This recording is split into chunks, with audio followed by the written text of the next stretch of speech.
Daf Yomi, Tractate Menachot, 92b, top of the page, with the words Amar Rav Sheshes, Amar Rav Sheshet, for the Sephardish folk, or Israeli or whatever, not just Sephardic, but anybody, Israeli, or they say Rav Sheshet, and Ashkenaz says Rav Sheshes.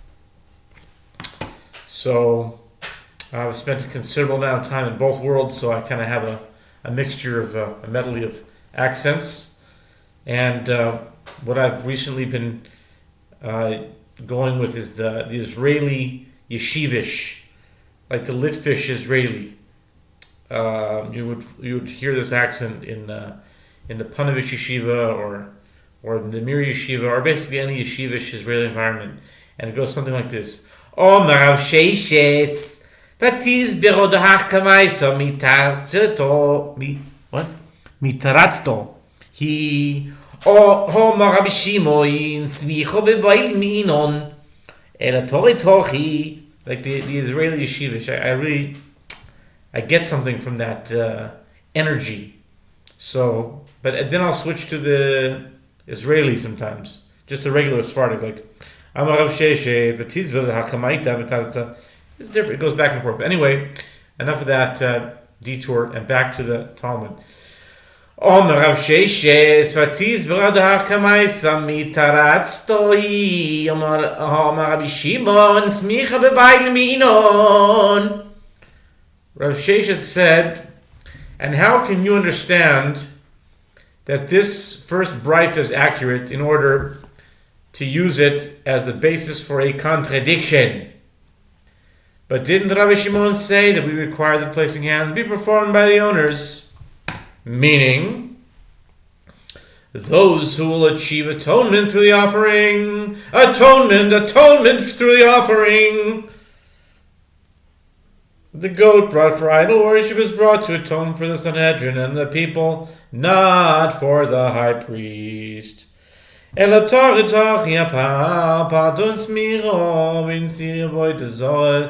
Tunis micho. Divrei Rabbi Yehuda, Rabbi Shimon Omer, Hachai, Chai tunis micho ba'aroin, vein sire avoid zare, tunis micho ba'aroin, ela b'zekeini. Rather answer that the earlier Braita teaches as follows. The verse specifies the requirement of placing hands with regard to the bull brought for a community-wide transgression, to indicate that only that bull requires placing hands, but the goats brought for idol worship do not require placing hands. This is the statement of Rabbi Yehuda.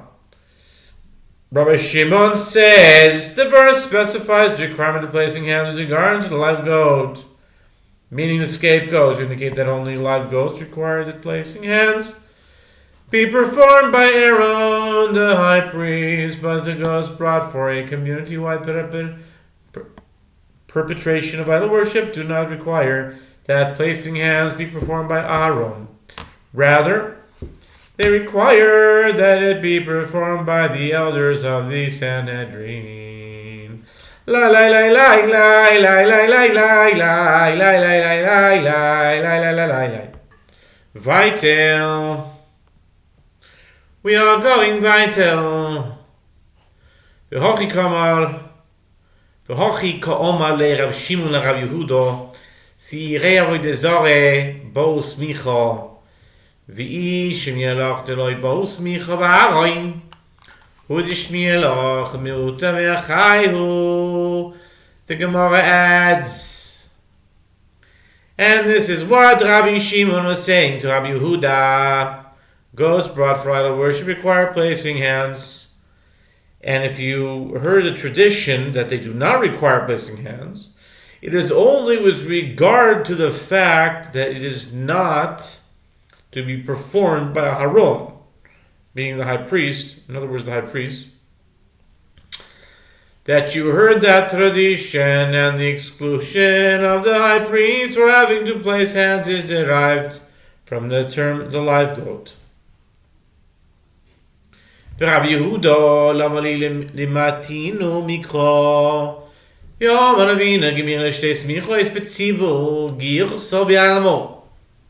The Gemara questions Rabbi Yehuda's statement, and according to Rabbi Yehuda, why do I need to exclude the goats brought for idol worship from the requirement of placing hands by deriving this exclusion from a verse? Did Rabbi say that it is learned as a tradition that there are two instances in which placing hands is required for communal offerings? Accordingly, once it has been established that placing hands is required for the bull brought by a community-wide transgression and for the scapegoat, it follows that it is not required in any other case. The Gemara explains, Rabbi Yehuda holds that the tradition Rabbeinu cited is merely a well-known statement. It is not a tradition that was transmitted to Moses. Rather, the sages formulated it to remember the halacha that they derived from the verses. Rabbi Shimon the Gemara questions Rabbi Shimon's statement, and according to Rabbi Shimon, from where do we derive that the goats brought for idol worship require placing hands? Rabbi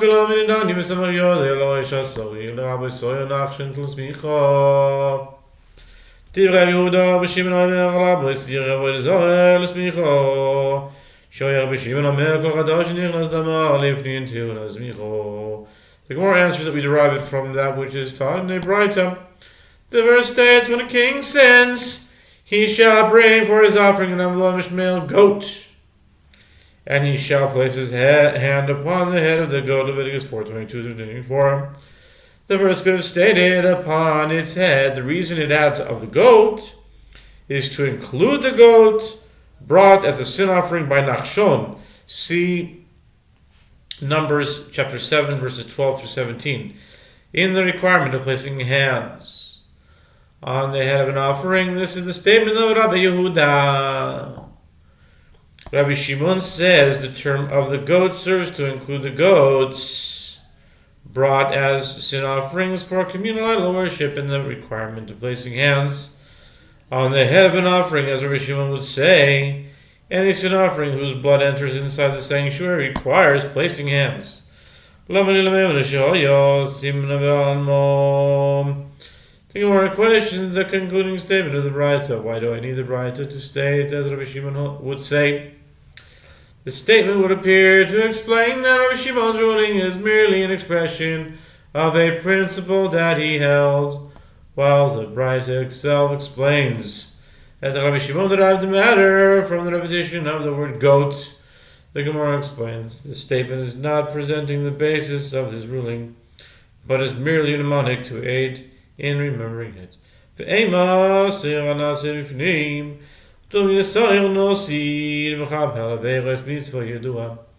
Gemara questions why Rabbi Shimon expounds the word goat as referring to goats brought for idol worship, but why not say that the word goat includes the goat whose blood presentation is performed inside the sanctuary on Yom Kippur? The Gemara answers, it is more reasonable to include the goat offering that is similar to the offering mentioned in that verse, meaning the goat of a king, which atones for known transgressions of a mitzvah. A goat brought for idol worship is similar in this regard, whereas the goat brought on Yom Kippur atones specifically for transgressions of which the transgressor is unaware. The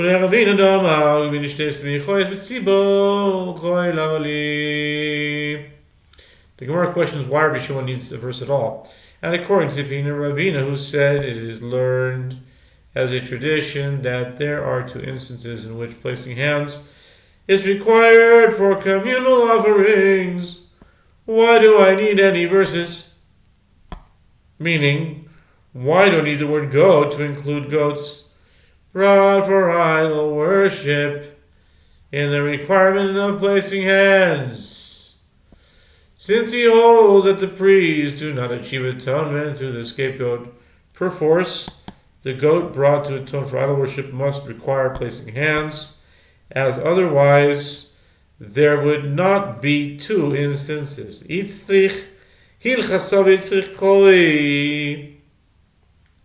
The Gemara explains the halacha learned by tradition was necessary, and the exposition of the verses was necessary as well.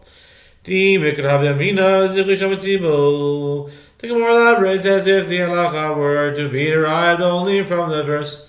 I would say through an effort or inference that even communal peace offerings, meaning the 2 lambs brought with the 2 loaves on the festival of Shavuot, require placing of the hands. Kikash yamas nisan nach pirka dechol menachos bos amar b'shimon shlosh minin tiunin shlosh mitzvos. The Gemara explains this is like the difficulty raised against the Mishnah of that chapter 5, which begins, all the meal offerings come to be offered as matzah. The Mishnah there states, 61a, Rabbi Shimon says, there are 3 types of offerings that require performance of 3 mitzvot. In each case, 2 of the mitzvot apply, but not the 3rd. The Mishnah continues, peace offerings brought by individuals require placing hands on the head of the animal while the animal is still alive and waving after it is slaughtered. But there is no obligation to wave while it is alive. Communal peace offerings require waving both while they are alive and after they are slaughtered. But there is no obligation to place hands on them. And the guilt offering of the leper requires placing hands and waving while alive. But there is no obligation to wave it after it is slaughtered.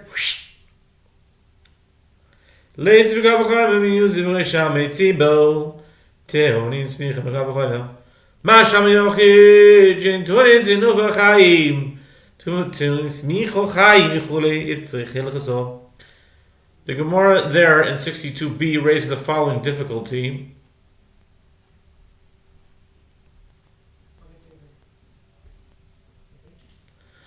Let us bring a kal v'chomer inference to the contrary, meaning conclude that communal peace offerings require placing hands through a kal v'chomer inference. If peace offerings brought by an individual whose halacha is more lenient than that of communal peace offerings, in that they do not require waving while alive, nevertheless requiring placing hands, then with regard to communal peace offerings, which do require waving when alive, is it not logical to conclude that they require placing hands? To counter this inference, it was necessary to have the halacha learned by tradition to limit the requirement of placing hands to only 2 instances. Yadinan haidinu kamash bilan dumya disher nasi and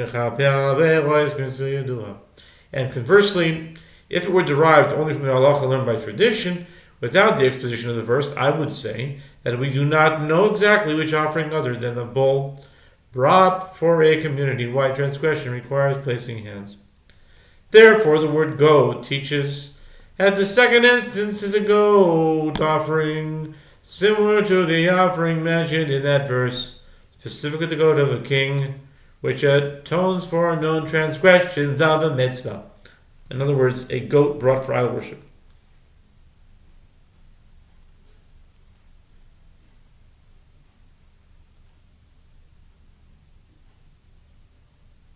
It says i.e. I means in other words, so I'm not sure how it's in other words. Goat brought for idol is not atone for no mitzvah, whatever. Okay.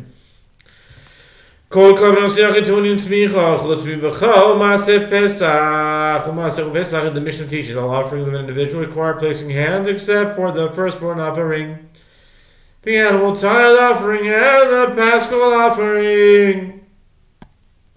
Tanu Rabbanan korbano v'lo bechal shiachol elodinu v'shlomim shein kedushasan merechem tunin smicha bechol shekdushasan merechem eno din shetunin smicha tamen lo yimal korbano v'lo habechal. Leviticus chapter 3 discusses peace offerings and details the obligation of placing hands. The term his offering is mentioned a number of times. Each time serves to emphasize that peace offerings require placing hands and to exclude another type of offering from that requirement. Sages taught a brisa, detailing which offerings are excluded, and why one might have thought otherwise. His offering, Leviticus 3:1, requires placing hands, but not the firstborn offering, as one might have thought. Could this not be derived through a kal v'chomer inference as follows? If a peace offering with consecration does not originate from being in its mother's womb, nevertheless requires placing hands, then with regard to a firstborn offering whose consecration originates from the womb, is it not logical that it requires placing of hands? To count as inference, the verse states his offering, teaching that a peace offering requires placing hands, but the firstborn offering does not. Korbano velo baseh sheyachol elodinu uma shtom b'shem yirgashin pnei v'achleim tu'unin tzmicho ma'as shemikash d'vono achro v'elotin shitun tzmicho tamalon korbano v'lo masel. His offering, korbano is Gemachi Mashiach. Did you know that? Yeah. Korban is 352 plus 6. Okay.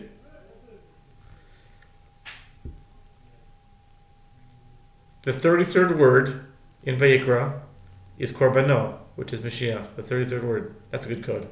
That's a great code right there.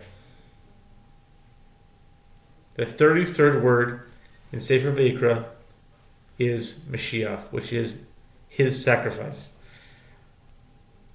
If that's not a code, I don't know what is. That's amazing. His offering, Leviticus 3:2, requires placing hands, but not the animal tithe offering, as one might have thought. Could this not be derived through an a fortiori inference as follows? If peace offerings which are unlike, thanks for reminding me, by the way. Thank you for reminding me that. That's a code. I'm looking for codes. Das is a code concept.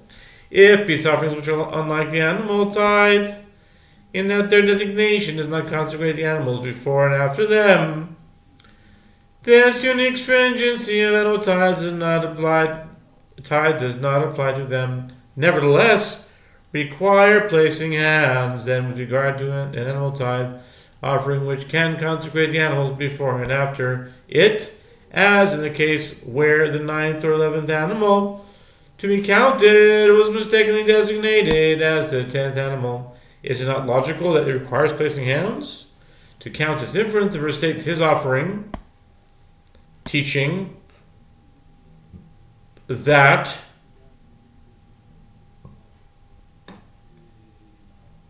a peace offering requires placing hands, but the animal tithe offering does not. Korbano v'lo pesach sheyachol halodinu. ממש לא משין בעמוד הרבה טעון צמיחה פסח שהוא בעמוד הרבה אינו דין שטעון צמיחה תמד לא ימלכו בנו ולא פסח. The bride continues, his offering Leviticus 3:6 requires placing hands, but not the paschal offering. As one might have thought, could this not be derived through an a fortiori inference, which means a kal v'chomer, as follows? If peace offerings which are not subject to a positive mitzvah to arise and bring them, nevertheless require placing hands, with regard to paschal offering, which is subject to a positive mitzvah to arise and bring it, is it not logical that it requires placing hands? To count as the verse states, his offering, teaching that a peace offering requires placing hands, but the paschal offering does not.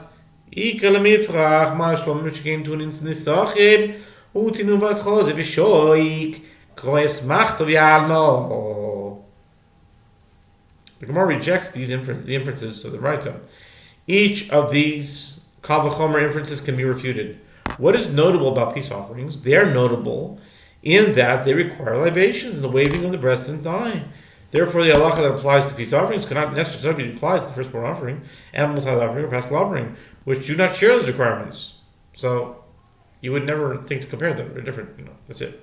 Accordingly, the verses that the bride decides must be understood as mere support, but not actually necessary to counter the kal v'chomer inferences. Ela, the Gemara asks, but continue. To be continued.